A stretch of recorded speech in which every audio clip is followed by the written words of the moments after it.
Kumakain ka ba ng ampalayang gulay na may itlog? Tara, luto tayo. Pero bago ang lahat, dito kasi ako bumili sa may karitunan. Nagbebenta ng mga prutas at gulay.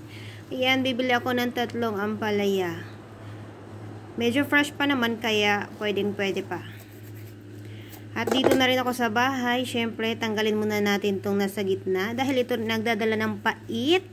Pait sa buhay, sa iyong karanasan. Nakaraan na hinanakit.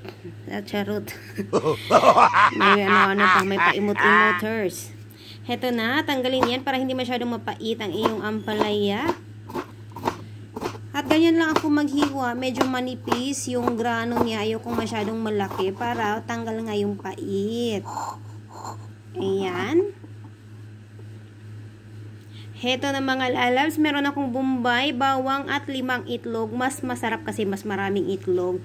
At bago ang lahat, bago ko lulutuin, lagyan ko muna ng tubig at asin. Babarang ko muna ng kahit 1 minuto lang. Para matanggal yung pait. Dahil ayoko ng pait na pait talaga yung ampalaya ko. Gusto ko yung fresh lang. Normal lang ang lasa. Ayoko ng pait. Pero andun pa rin yung vitamins. Diba? Vitamina. Ayan, nagbabasag na nga ako ng 5 itlog. Tinimplahan ko rin yung itlog na pamintang durog. Ang pamintang durog pala ay maganda rin yan sa cancer. Kung may sakit ka o wala kang sakit, at least iwas sa sakit, di ba? Kaya palagi ako may pamintang durog. At pati rin yung bombay. Iwas rin yan sa sakit na cancer. Muna natin ang ampalaya dahil nababarang ko nga ng asin kanina. Kung ayaw mo naman talaga ng pait, ayaw mo malasahan ng pait, pwedeng 2 beses mong babara ng asin at pigaan, syempre hugasan. Nilagay ko na nga yung bawang at bombay. Hintayin natin mag golden brown. At heto na nga siya. Munti ka nang masunog. At nilagay ko na rin ang ampalaya.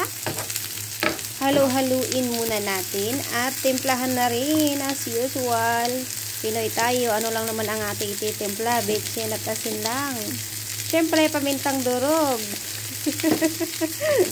Halo-haluin ulit. At syempre, takpan.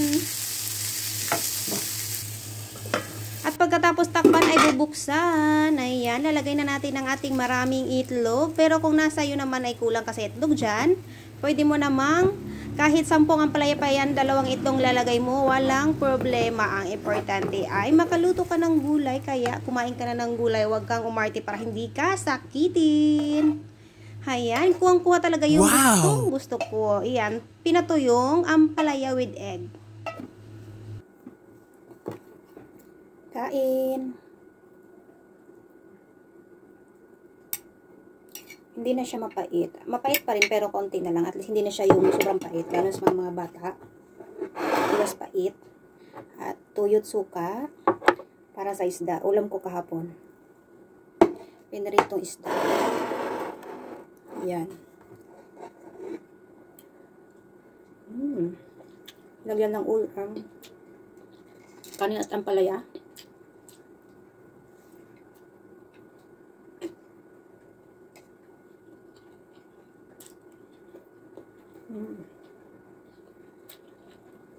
Hindi siya maalat. Laki kong kumain, no?